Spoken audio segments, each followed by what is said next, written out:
Buenas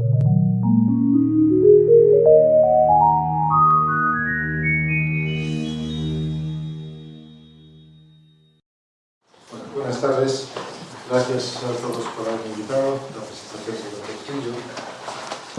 El objetivo que nos planteábamos con esto es plantear un tema muy genérico, lo que es el abdomen agudo, su enfoque, cómo vamos a hacer la evaluación del paciente, con un enfoque fundamentalmente clínico, porque, en mi opinión, la finalidad principal de la valoración del abdomen agudo, sobre todo fuera del hospital, es tomar la decisión de si ese paciente es potencialmente quirúrgico o es un paciente que yo puedo mantener en su casa y tratarlo sin mayores problemas. Entonces, vamos a plantearlo de una forma un poquito, intentamos hacerlo lo más dinámico posible y participativo si en algún momento es posible o si alguien quiere participar. Planteamos el tema del abdomen agudo con un enfoque hacia atención primaria y revisando lo que hay publicado como potenciales controversias, parece ser que lo más controvertido en cuanto a manejo inicial del abdomen agudo se hace mención siempre a la administración o no de analgesia, a qué pruebas y en qué orden o en qué momento se solicitan, cuándo o con qué motivos debo derivar un paciente a urgencia hospitalaria, si debo iniciar o no el tratamiento antibiótico y en qué momento, y a lo mejor alguna otra que puede en algún momento surgir a lo largo de la charla. Empezamos por lo que se entiende lo que es la definición del abdomen agudo. Lo estableció el doctor Zacarías Cope allá por el año 1921 con la primera publicación sobre el tema, que se ha convertido en un clásico con múltiples reediciones y actualizaciones, las últimas por los doctores Nyhus y Condon. Entonces, el abdomen agudo, tal como lo entendemos, se entiende como un proceso patológico intraabdominal de inicio reciente, de evolución rápida y progresiva, que cursa con dolor, alteración del tránsito intestinal y repercusión sistémica, y que requiere un diagnóstico rápido, seguido con frecuencia de un tratamiento quirúrgico. Podemos ver que a lo mejor esto ya no es tan así, pero como fundamento sigue valiendo. El libro del Dr. Cope se inicia con esta frase: el objetivo básico es la necesidad de hacer un intento serio y completo de diagnóstico, basándose por lo general de manera fundamental en la historia clínica y el examen físico del paciente. Luego, las pruebas complementarias son aquí más que en casi ningún otro sitio eso, pruebas complementarias que van a confirmar o descartar una sospecha clínica. Iniciamos, como en todos los casos, por la anamnesis. Preguntamos o recogemos la edad y el sexo del paciente, importante la historia menstrual en las mujeres y la posibilidad de un embarazo, y los antecedentes personales que recogemos en toda historia clínica: alergias, hábitos tóxicos, enfermedades previas, cuadros previos similares, antecedentes de aterosclerosis o enfermedad embolígena, cirugías previas, la ingesta o introducción de cuerpos extraños. A veces hay que preguntarlo de forma específica porque los pacientes son reacios a reconocerlo, y fármacos que pueda estar consumiendo, haber consumido el paciente, con especial incidencia o interés en tratamiento inmunosupresor, antibióticos, corticoides, AINES o anticoagulantes. ¿Vale? Con respecto a la clínica del abdomen agudo, es un proceso que evidentemente está dominado por un síntoma principal, que es el dolor abdominal, que siempre está presente y domina el contexto. Y está acompañado, o puede estar o no, acompañado por otros síntomas: fiebre, náuseas o vómitos, anorexia, síndrome constitucional, alteración del ritmo intestinal, etc. Con respecto al dolor abdominal, tenemos o se describen 4 tipos diferentes de dolor. El primero sería el dolor visceral, que es un dolor que se origina en el peritoneo visceral, que está mediado por el sistema nervioso autónomo, que se produce por distensión, espasmo, isquemia o irritación química, y que generalmente es un dolor profundo, difuso y mal localizado, generalmente de disposición central, que no se afecta por el movimiento, lo cual permite que a veces encontremos al paciente activo, inquieto o moviéndose.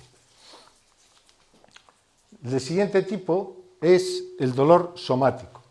El dolor somático es un dolor que se inicia en el peritoneo parietal, en el mesenterio, en su raíz o en el diafragma. Está inervado por nervios periféricos y mediado por el sistema nervioso central. El visceral está mediado por el sistema nervioso autónomo. Es un dolor más agudo, es localizado, de límites más precisos y suele ser un dolor intenso. Se induce por el tacto, la presión, cambios de temperatura, por lo que el paciente tiende a estar quieto, adoptando una posición protección de defensa que limite el dolor. El caso típico, la apendicitis. Como sabéis, fisiopatológicamente la apendicitis no es más que un síndrome de asa ciega, un cuadro obstructivo. Inicialmente, el aumento de presión en el apéndice produce dolor visceral, un dolor mal definido, generalmente centroabdominal o epigástrico, que posteriormente, conforme los signos inflamatorios van progresando y el apéndice entra en contacto con la pared del peritoneo, se transforma en un dolor somático localizado en la fosa ilíaca derecha con las características que todos más o menos conocemos. El tercer tipo de dolor es el dolor referido. Es un dolor que se percibe a distancia del origen o del estímulo inicial, siempre en el territorio inervado por el mismo nervio espinal. Es un dolor localizado, situado generalmente sobre la piel. Los casos más típicos que todos conocemos es el dolor de la punta de la escápula, del hombro o del cuello del lado derecho por la patología biliar, el dolor irradiado al cuello y al brazo del infarto o el dolor irradiado a genitales del cólico renal. El último tipo de dolor es el dolor psicógeno. Este es siempre un diagnóstico de exclusión. Ningún paciente tiene un dolor psicógeno en el momento de entrar en la consulta. ¿Vale? No, es un caso, un dolor, un paciente en el que no se ha conseguido encontrar el origen del dolor. Los síntomas son atípicos o incongruentes con la historia clínica. Las exploraciones efectuadas son negativas o no concluyentes. ¿Vale? Cuando hablamos del dolor, debemos precisar sus características. Entonces, ¿qué debemos preguntar al paciente?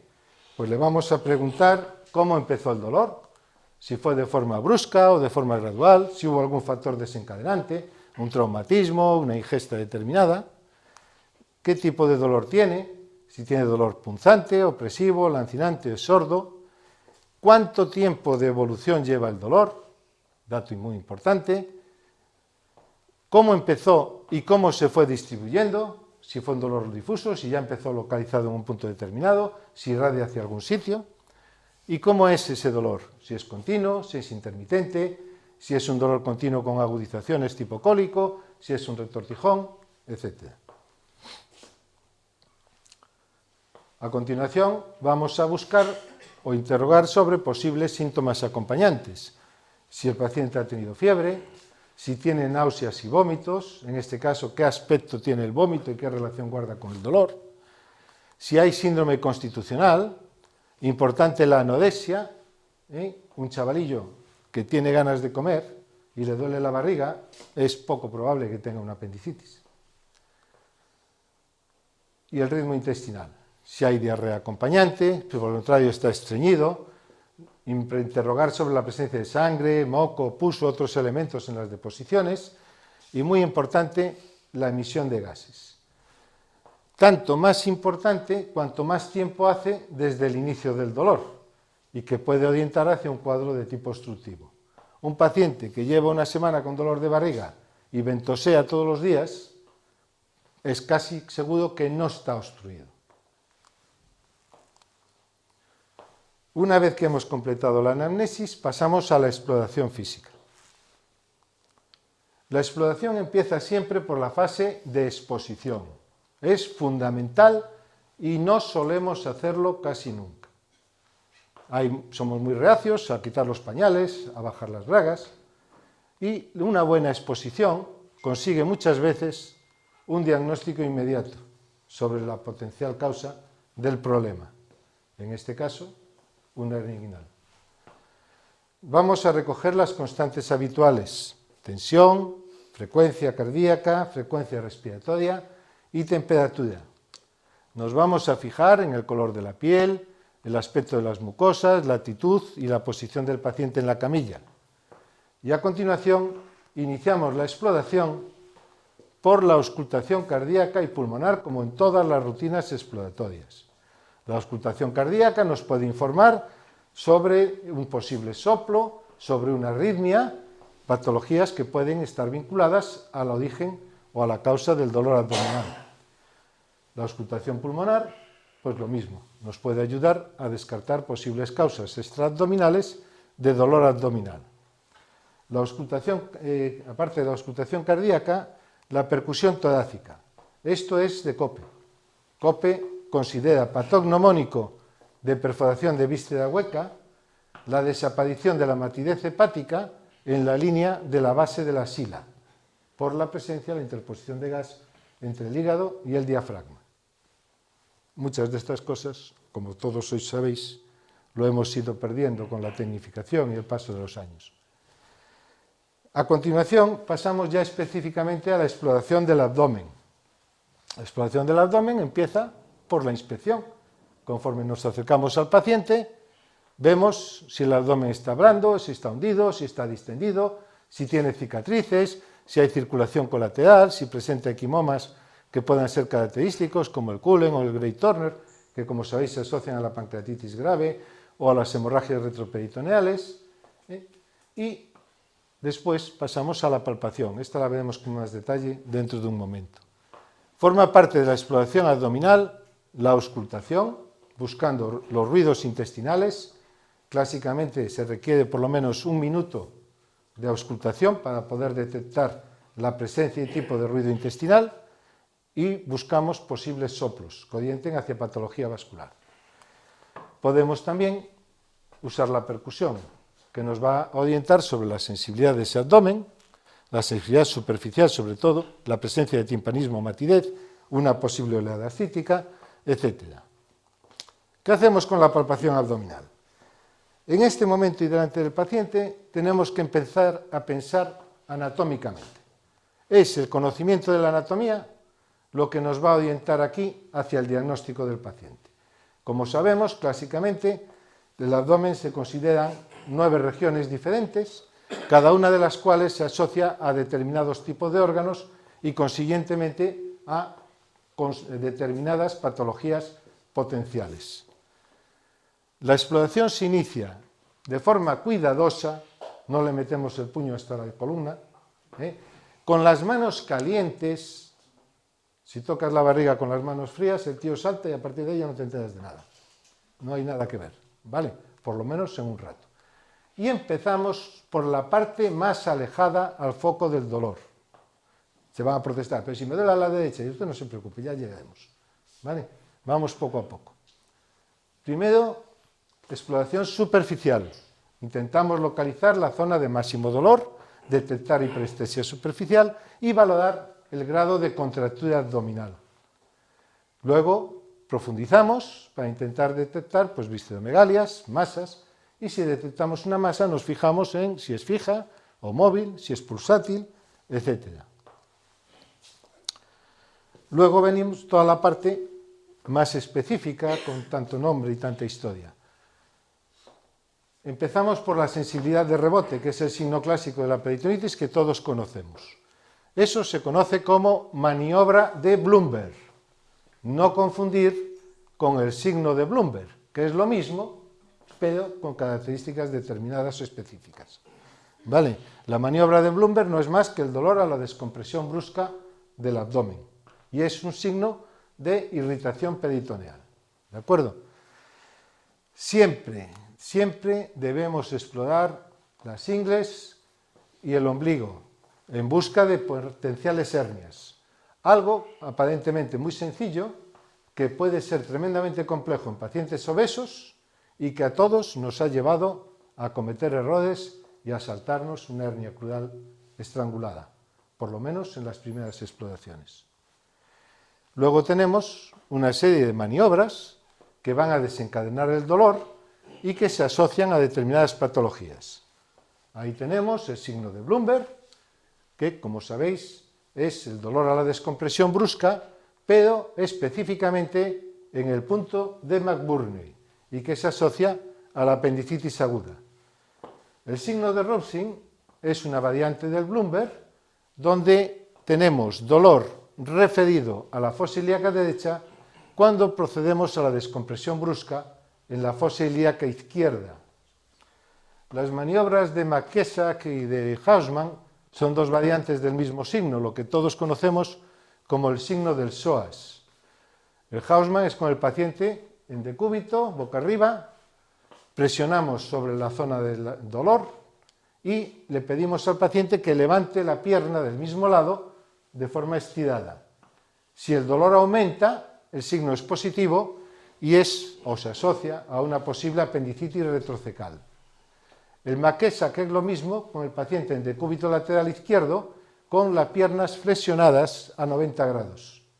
Presionamos la fosa ilíaca derecha con la mano izquierda y extendemos o estiramos la pierna, lo cual tensa el psoas, comprime el apéndice y puede desencadenar o aumentar el dolor, también en una apendicitis retrocecal. El signo de Klein se considera muy típico o muy específico de una posible adenitis mesentérica. Tenemos un paciente con dolor en fosa ilíaca derecha. Si a ese paciente lo ponemos en decúbito lateral izquierdo y el dolor se desplaza en sentido medial, es indicativo o sugestivo de una adenitis mesentérica. En cambio, en caso de una apendicitis, el dolor persiste en la misma localización inicial. El signo de Murphy, que todos conocéis, es el dolor en hipocondrio derecho a la inspiración profunda, cuando estamos comprimiendo. Se debe al descenso del hígado, al bajar el diafragma, que hace que la cara inferior del hígado se haga más anterior y al tropezar con nuestra mano desencadena dolor. Se asocia o se considera típico de la colecistitis aguda. Y luego el signo de Carnet, que es un signo que consiste en que cuando se provoca la contractura voluntaria de la musculatura abdominal, si desencadena dolor, orienta a patología de la pared. El caso, por ejemplo, del hematoma de la vaina de los rectos. Es un tema discutido, hay quien lo cuestiona, quien dice que no sirve para nada, pero yo creo que sigue siendo importante la inspección del periné y el tacto rectal. Pueden dar indicios de posibles traumatismos en la zona que orienten a una penetración forzada, voluntaria o involuntaria, y el tacto rectal que, aparte de poder orientarnos sobre la presencia de masas, tumores, fecalomas, nos permite ver el aspecto de las cacas, si hay sangre, etc. Da información útil, no lleva tiempo y nos hace o nos permite aportar información adicional, positiva o negativa. Esto es, por supuesto, una maniobra de Blumberg muy positiva en un paciente que se ha pasado en el último festín del pueblo. Al llegar aquí, tenemos que tener planteada una hipótesis diagnóstica. Si en este momento no sabemos de qué va la guerra, da igual lo que le hagamos, casi seguro que vamos a seguir sin saberlo. ¿Vale? En este momento nos planteamos qué tiene este paciente. Lo hacemos, por supuesto, antes de pedir las pruebas complementarias. Es una decisión o una formulación puramente clínica basada en la exploración del paciente y la historia clínica. Y nos va a permitir plantear un diagnóstico diferencial que se va a basar en la anatomía que conocemos del abdomen del paciente y los distintos órganos que están en cada zona. Como nos explicaron en la facultad, por lo menos a mí, y yo creo que a bastantes promociones posteriores, quien no sabe lo que busca, no entiende lo que encuentra. Y llegamos a la parte de qué pedimos a mayores.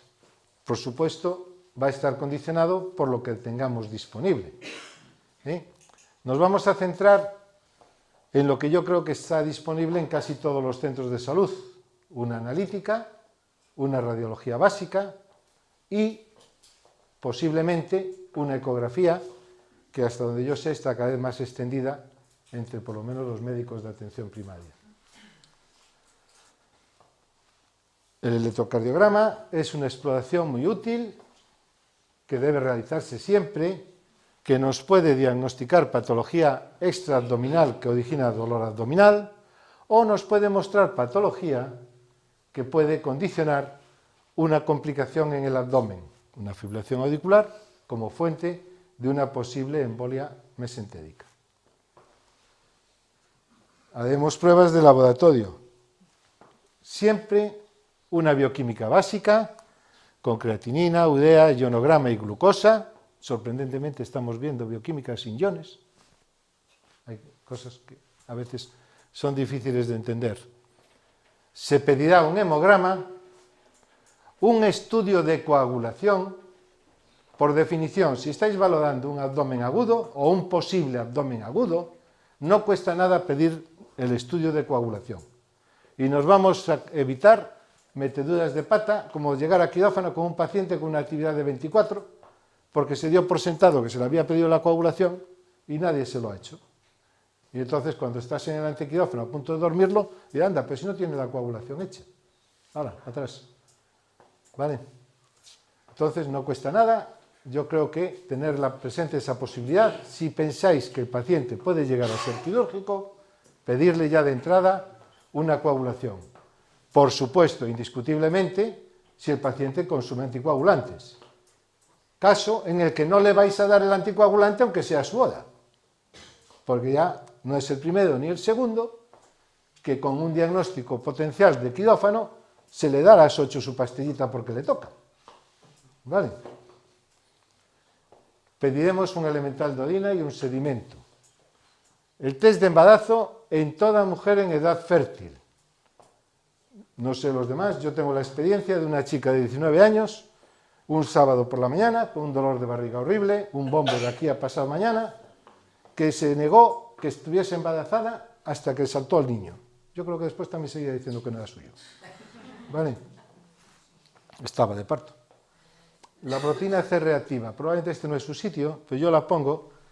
El valor diagnóstico de la proteína C es bajo, pero estamos viendo, o tenemos la impresión, que estamos intentando plantear un estudio para intentar confirmarla, de que puede ser muy útil para monitorizar la respuesta al tratamiento en patología inflamatoria abdominal. Aparte, como algunos sabréis, también lo estamos usando como factor predictor de fallo anastomótico en cirugía de colon. Y hay muchos estudios que en algún caso se ha llegado a plantear laparotomías exploradoras simplemente ante una elevación significativa de la proteína C al cuarto día de la cirugía inicial. Entonces, no cuesta nada. Yo, si alguien trabaja en urgencias o tiene esa opción, le sugeriría que pidiese la proteína C reactiva. No con fines diagnósticos, pero sí para el seguimiento una vez iniciado el tratamiento. Aparte de esta analítica básica, que es la que vamos a pedir siempre, pediremos una serie de pruebas, ya no de forma sistemática, sino en función de la sospecha clínica que tenemos. Si sospechamos patología hepatobiliar, pediremos un perfil hepático con bilirrubina. Las fraccionadas se han dejado de hacer, no sé por qué. Antes, cuando yo empecé, siempre se hacía la directa y la indirecta. Ahora solo se hace la total, bueno, menos la nada, pero si se puede conseguir una fraccionada, también ayuda al diagnóstico. La amilasa y lipasa son fuente de discusión y controversia, podemos plantearlo después. La diferencia fundamental es que se dice que la lipasa es más específica, pero se eleva más tarde. Y la amilasa se eleva más precozmente, pero es más inespecífica. Yo soy partidario de pedir la amilasa, sobre todo en dolores de corta duración con sospecha de posible pancreatitis. Y además, la amilasa nos puede ser orientativa o ayudar en cuadros de obstrucción intestinal como marcador de posible sufrimiento de asa. Al final dependerá de los protocolos de cada centro. Pero yo, en dolores de reciente comienzo, creo que debe pedirse inicialmente la amilasa. Ambas se ven distorsionadas en caso de insuficiencia renal. ¿Vale? La gasometría, sobre todo el lactato, en pacientes graves con insuficiencia respiratoria o shock. La procalcitonina, si sospechamos sepsis, como marcador pronóstico. Ya habréis visto todos el programa del código sepsis que tenemos en el Janus y que tuvimos que hacer dentro de las cosas de productividad del año pasado. Y la troponina, si se sospecha un síndrome coronario. Pruebas de imagen. También están discutidas. Hay quien dice que ni la placa de tórax ni el abdomen sirven para nada ni justifican el coste en cuanto al rendimiento diagnóstico. Yo no estoy de acuerdo. Sí estoy de acuerdo en que debe hacerse bien. Siempre haremos una placa de tórax. ¿Qué impresión os da esta placa?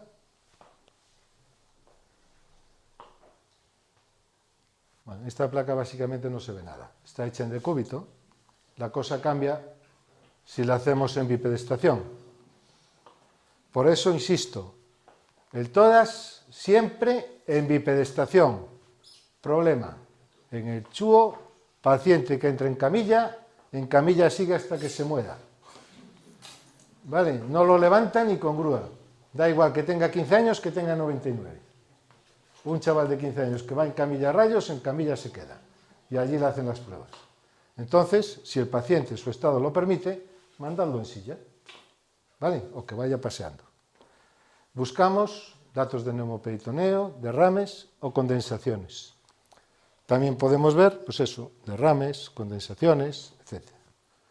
También datos de insuficiencia cardíaca. Por ejemplo, la insuficiencia cardíaca digestiva es un diagnóstico diferencial del dolor en hipocondrio derecho. La placa de abdomen, otra que también está muy denostada. Sorprendentemente, hace unos años se dejaron de hacer placas de tórax y solo se hacían abdómenes. No sé qué porcentaje, pero un porcentaje altísimo de las placas de abdomen están mal hechas. Hay que hacerlas en decúbito, que es como dicen los radiólogos que hay que hacerlas, porque dicen que así se ve mejor la anatomía, que está todo en su sitio. Y es conveniente hacerlas en bipedestación, cogiendo las cúpulas diafragmáticas, porque te va a permitir diagnosticar también el neumoperitoneo, aparte de ver niveles hidroedios. Si el paciente no permite levantarlo, tenemos la opción de cúbito lateral con rayo horizontal. Nos va a permitir detectar un neumoperitoneo y nos va a permitir ver niveles. No está indicada en mujeres embarazadas, dolor inespecífico en resolución o pacientes inestables que van a ser operados. ¿Qué podemos ver en una radiografía de abdomen? Pues podemos ver calcificaciones. ¿Qué os parece esto? Está claro, ¿no? Una colelitiasis múltiple. Pues si tienes esto y un dolor en hipocondrio derecho, es muy probable que tengas un cólico biliar o una colecistitis. O podemos ver esto, que es una vesícula en porcelana. O podemos ver esto, que con la conjugación de una calcificación en fosa ilíaca derecha y niveles hidroedios, nos orienta hacia un diagnóstico específico. Esto sería un hilio biliar. ¿De acuerdo? Podemos ver calcificaciones renales. En esto, una udopatía obstructiva, porque esto imagino que es un catéter de nefrostomía, porque ya está tratada. Lo siguiente que vamos a buscar es gas extraluminal. Tenemos aerobilia, gas en la vía aérea, en la vía biliar. Tenemos gas en la vesícula, compatible con una colecistitis enfisematosa. Y tenemos gas libre intraabdominal, el signo de la doble pared, signo de Leo-Rigler, indicativo de sufrimiento con perforación de un asa, sea una isquemia mesentérica, sea una hernia interna estrangulada. También podemos ver niveles hidroedios, indicativo compatible con un cuadro obstructivo. Vamos a buscar, específicamente, la placa no es muy buena, La sombra del psoas. Si os fijáis, esta línea que veis aquí, una línea más oscura, esta es la sombra del psoas izquierdo. Sin embargo, no vemos el psoas derecho. La desaparición de la sombra del psoas se asocia a procesos inflamatorios en la zona. Esta placa en concreto tiene tres cosas. Tiene una calcificación en fosa ilíaca derecha, una curvatura de la columna lumbar hacia la derecha y la desaparición de la sombra del psoas. Estos tres se han considerado durante mucho tiempo los hallazgos típicos de la apendicitis en niños en una radiología de abdomen. Apendicolito, sombra del psoas y desviación antiálgica de la columna. También podemos ver masas. Este gran silencio centroabdominal, de ser más bajo, podía corresponder a un globo vesical. Aquí, por localización, puede ser una masa ovádica, un aneurisma de aorta. En este caso, era un gran quiste ovádico en un adolescente. O este otro tipo de masa, que muchas veces se soluciona con un buen enema. También podemos ver la cantidad y distribución del gas. Una gran dilatación gástrica en un paciente que podemos a lo mejor resolver colocando una sonda nasogástrica. Gas en intestino delgado, una hernia interna, una isquemia mesentérica, gas en todo el colon. Esto es una radiografía típica de un Ogilvy, ¿vale? O la imagen típica del vólvulo de sigma, la imagen en grano de café. También podemos encontrar una dilatación aislada del colon con un stop, que nos orienta hacia un posible tumor obstructivo del colon. Y luego también nos fijaremos en la silueta, el perfil de los órganos sólidos, ¿vale? Aquí hay una interfase grasa que nos orienta pues, hacia una hepatomegalia, bien un cirrótico o una enfermedad linfoproliferativa con hepatomegalia, es esplenomegalia, o nos orienta hacia una insuficiencia cardíaca congestiva con hepatomegalia. Nos da información útil en el contexto clínico. Como decíamos, la ecografía es una prueba cada vez más extendida, por lo que yo sé, en atención primaria.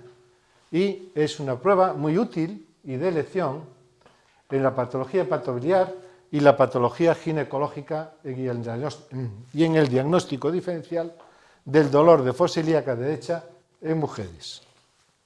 Además, identifica aneurismas, masas, patología renal y ovádica, líquido libre, colecciones líquidas, hematomas de la pared abdominal. ¿Vale? Hay un montón de hematomas espontáneos de la vaina de los rectos en pacientes anticoagulados. Esto ya es por mencionarlos, pero claro, son pruebas no disponibles en primaria, por lo menos a fecha de hoy. Con el tiempo sabríos. Vale. El TAC se considera hoy la prueba o la técnica de elección en la evaluación del dolor abdominal agudo, tanto localizado como difuso. Resalto que es evaluación.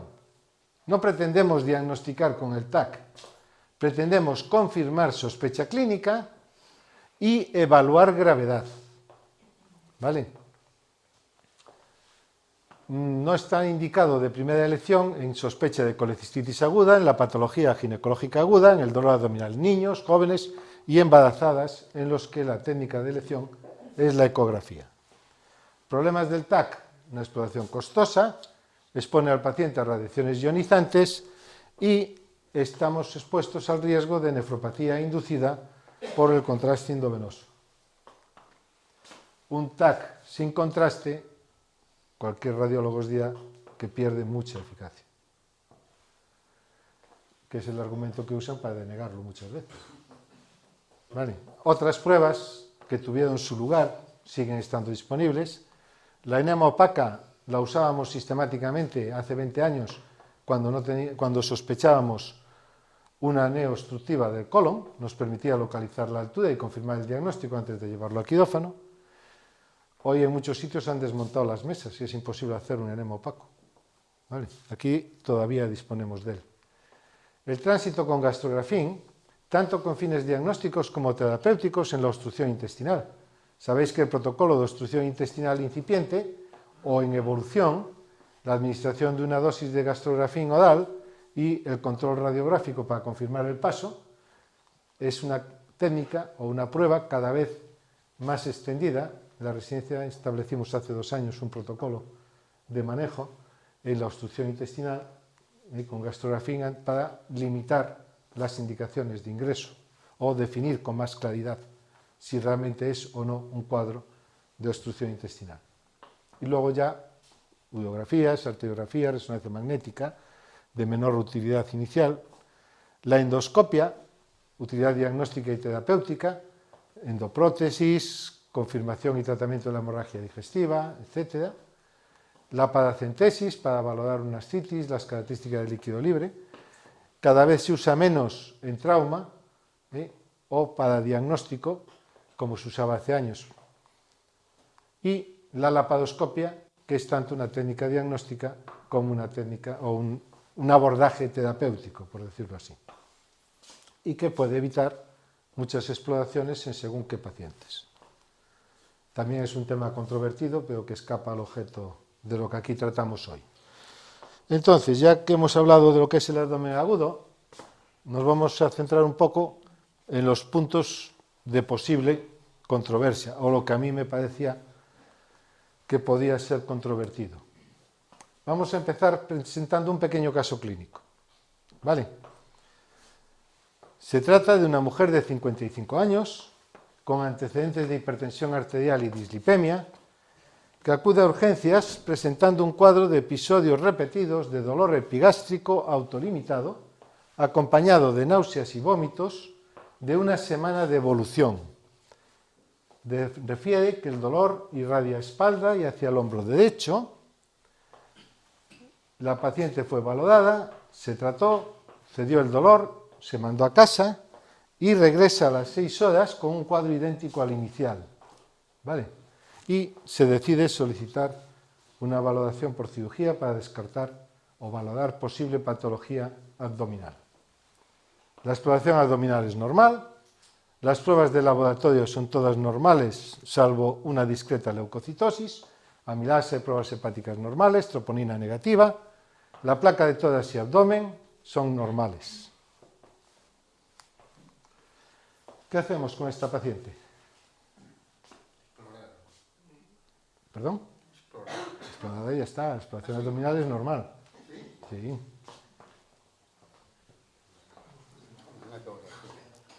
Vamos a ver, ¿qué es lo que no hemos hecho de lo que acabamos de decir que teníamos que hacer? No hemos hecho un electrocardiograma. En el electrocardiograma tenemos... Perdón, el electrocardiograma te lo hacen en urgencias a todos los pacientes. Esta paciente no lo tenía. Vale.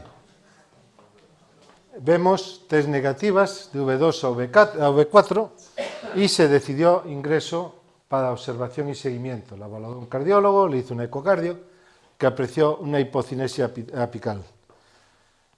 Ingresada en la UCI en observación y con tratamiento, a las 8 de la mañana del día siguiente, nuevo episodio de dolor idéntico a los previos con este electrocardiograma. ¿Vale? A las 11 se le hizo el cateterismo, tenía una lesión severa del ostium de la descendente anterior. Se le colocó el stent y a los 3 días para casa. Entonces, el electrocardiograma de rutina. Estamos de acuerdo, pero no se hace. ¿Vale? Y si se hace, no se ve, que es peor. Hombre. Las enfermeras ya los interpretan. Bien, y el aparato también. El aparato también si tiene diagnóstico. Vale. La radiografía de tórax o del abdomen. En principio, se suele pedir esta prueba básicamente por 2 sospechas. La sospecha de, o con objeto de confirmar o descartar o una perforación de víscera hueca, o un cuadro obstructivo. Como os digo, en algunas publicaciones ya se dice que son de tan bajo rendimiento que no merecen la pena, porque el TAC te lo va a diagnosticar mejor. Y digo, bueno, pues si haces una placa de todas y ves un neumoperitoneo masivo, ¿para qué coño quieres un TAC? Lo llevas a quirófano y tardas mucho menos. Pero bueno, mi opinión es que debe hacerse siempre un tórax y un abdomen, a ser posible bipedestación y decúbito del abdomen. El tórax siempre que sea posible en bipedestación. La eco, si está disponible, como hemos comentado, de elección en sospecha de patología biliar y pacientes jóvenes con dolor en pelvis o mujeres embarazadas. ¿Vale? Amilasa o lipasa, ya lo comentamos antes. ¿De acuerdo? Yo soy partidario de la amilasa, por lo menos en dolores de corta duración, o pedir ambas. La proteína C reactiva con las condiciones que os comenté antes, no para diagnóstico, sino sobre todo para seguimiento. Con respecto a lo anterior, como decimos los cirujanos, los leucocitos no se operan. Pasar a cirugía un dolor de barriga porque tiene leucocitosis no me parece un criterio, pero bueno, eso también es controvertido.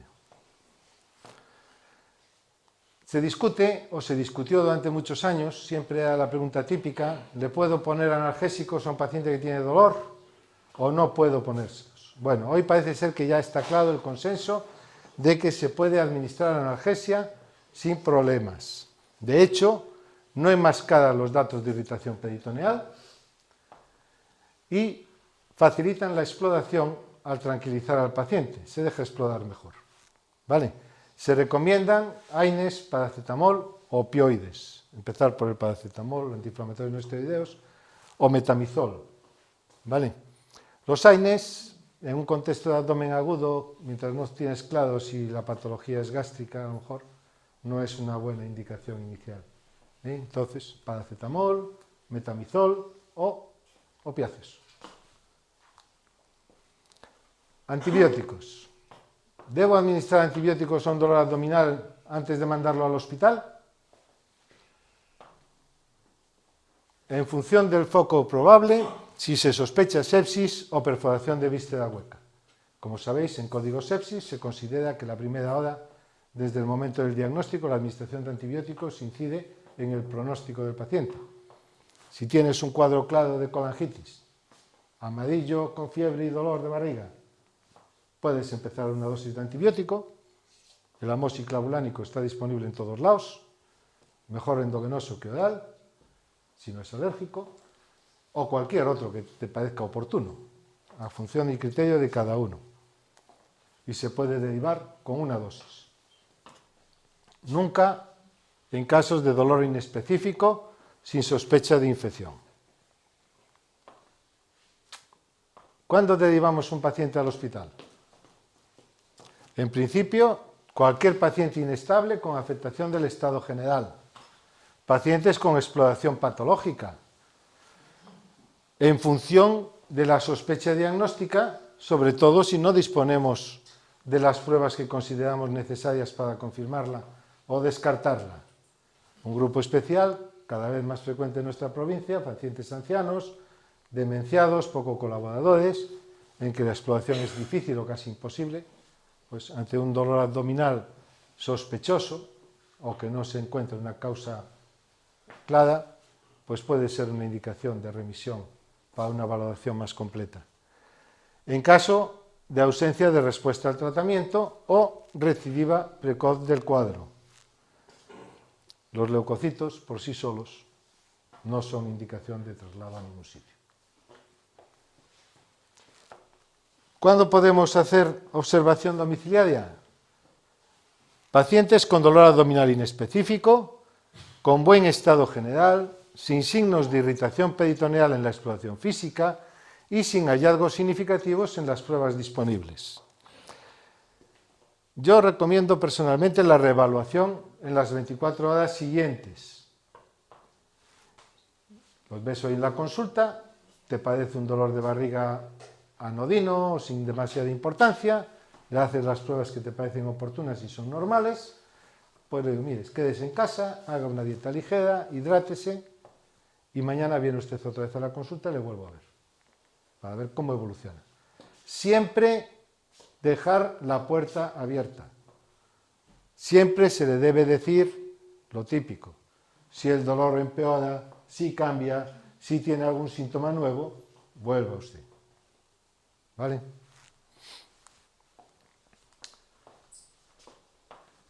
Y hasta aquí hemos llegado. Si se os ocurre algo más.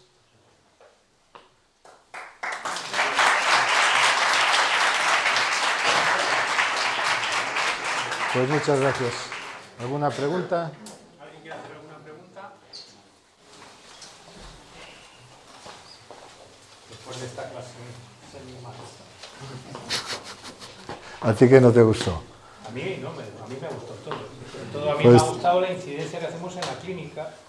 Claro, ahora hay que reconocer que el trabajo tanto de atención primaria como atención hospitalaria está muy sobrecargado. Muchas veces, pues, con 40 pacientes o 50 que se tienen en la consulta, pues muchas veces es difícil llegar a una buena exploración. Y nosotros esto es parte de lo mismo.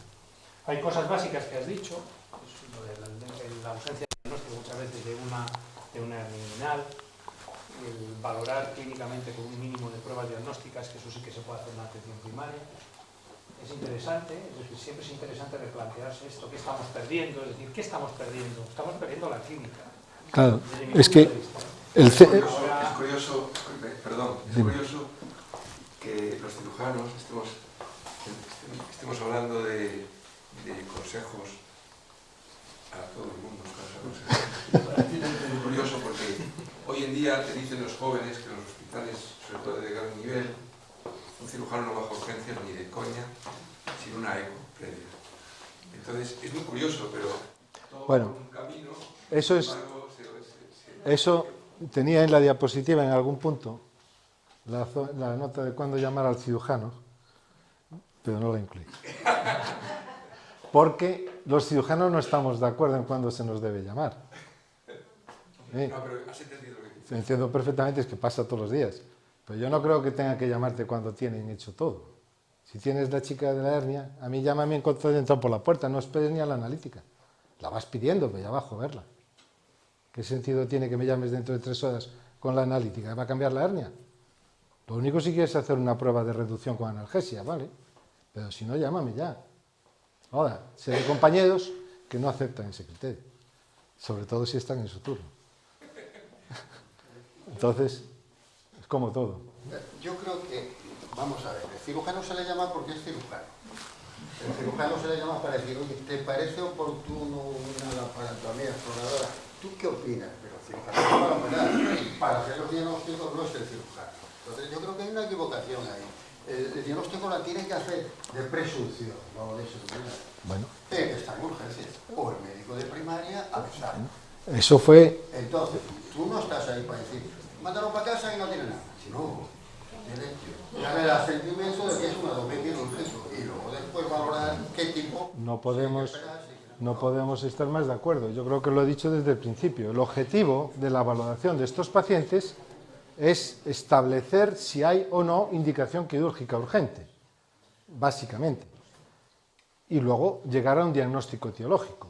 Pero en principio el diagnóstico es de síndrome, que es un síndrome potencialmente quirúrgico. Hasta ahí llegamos. A partir de ahí ya se verá. Y eso está cambiando mucho, el manejo después de. ¿Eh?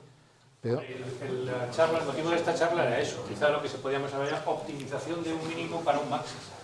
Es decir, ¿cómo puedes optimizar o cómo puedes rentabilizar un diagnóstico clínico con un mínimo de pruebas? claro, pues que yo creo que se presta mucho a eso. Yo lo de la PCR, mira, No, la proteína quería C, diagnosticar sin PCR. Ahora la tengo, pues mira qué bien. pero te sigo diciendo, Y si tengo un TAC, ya, pero no, ya. vamos a ver, Pedro, Pero, ¿cómo? perdón, el principio de la base de la charla era la rentabilidad. ¿Qué nos puede traer un mínimo de rentabilidad que lo tenemos acceso a todo? Sí, perdón.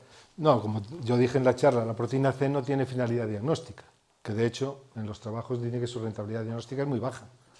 Nosotros yo la pongo aquí por lo que he comentado, tenemos la impresión de que puede ser muy útil para el seguimiento y la monitorización de la respuesta al tratamiento, y estamos intentando plantear un trabajo en ese sentido.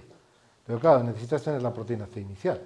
Si no la tienes, ya partes, ya sales cojo a la carrera. Bueno, yo creo que la PCR es interesante, como pasa con el dímero D, cuando es negativa, como un factor predictivo negativo. Ahí sí que a ver, puede ser, me imagino que haya apendicitis con PCR normal, me imagino, pero no sé, un poco el valor predictivo negativo de las pruebas a veces es útil. También, pero quiero Pero decir... entendiéndolo así, como valor predictivo negativo, no como el valor predictivo.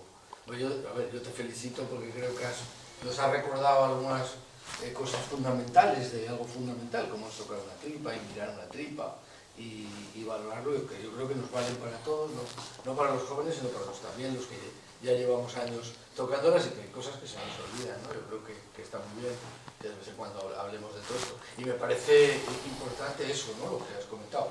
Me parece preocupante que algún cirujano pida que le llamen solo cuando ya tiene la eco y tiene todo lo demás. No solo pasa en cirugía, pasa en algunas otras cosas y a primaria le pasa mucho con la e-consulta. No me hagas una e-consulta si no tienes hecho no sé qué, y no voy a hablar de especialidades concretas. Me parece un grave error, ¿no? Yo creo que la clínica y la percepción diagnóstica deben ser lo primero y luego ya vendrán las demás cosas. A ver, hay una cosa que a mí, por comentarte, ¿no? El problema que a mí me da la sensación también, por la experiencia que vas cogiendo a los años, de cada vez es más frecuente, ¿no? Los trastornos funcionales digestivos como causa de dolor abdominal. Quiero decir, los pacientes con irritable, dispepsia, lo que quieras llamarle, a ver, y a mí me parece que la pregunta fundamental en esos casos es si ha tenido previamente Otros con episodios. frecuencia episodios similares, ¿no? Creo que esa es una pregunta que a veces no hacemos y que es clave. O sea, el que lleva toda la vida quejándose del pedo cruzado, como dice mi amigo Mariano Vega, pues es muy significativo de que lo que va a tener quizás sea nada, ¿no?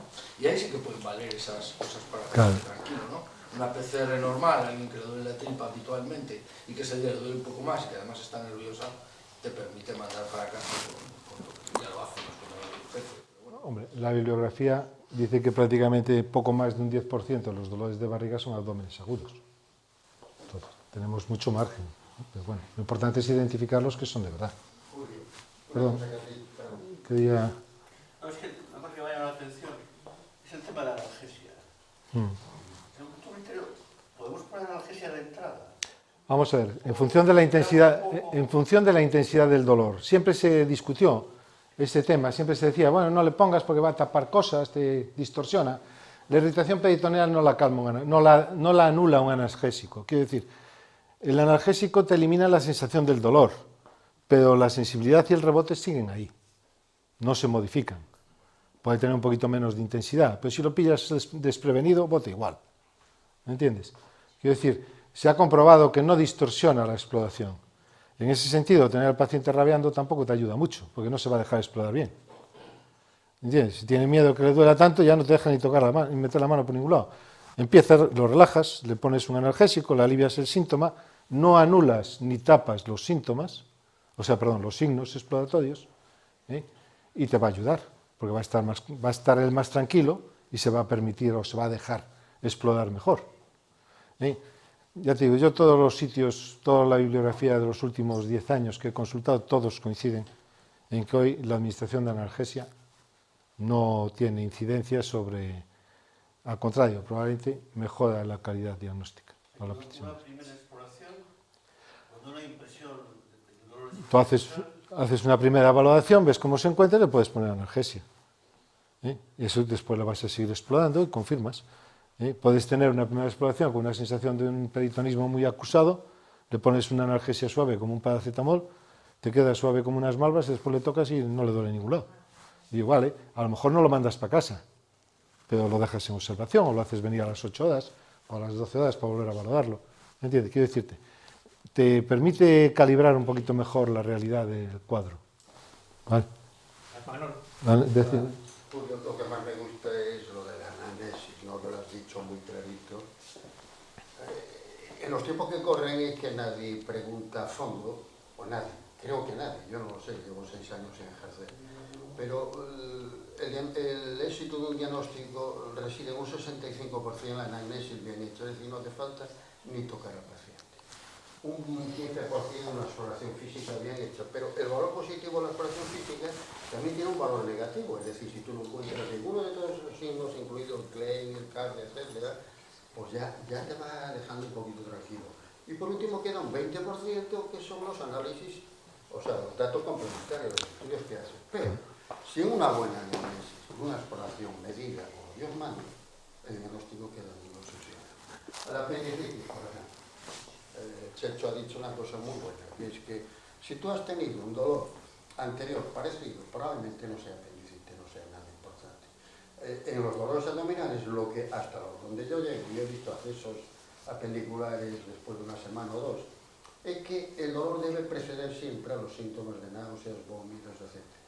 El dolor cambiante, por ejemplo, el visceral que tú has dicho, el peritoneal, el paciente se mueve, se da 6, 7 horas más, 8 horas más tarde, el dolor se localiza en fosilíaca derecha, generalmente, no siempre, y ya el paciente no se mueve. Y luego ya vienen los signos clínicos.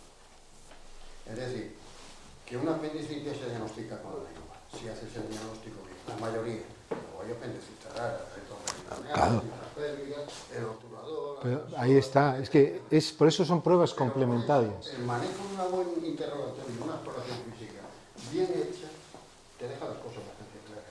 Y luego se pega el error. En eso estamos completamente de acuerdo. Muy bien, pues nada, muchas gracias por vuestra asistencia y hasta la próxima.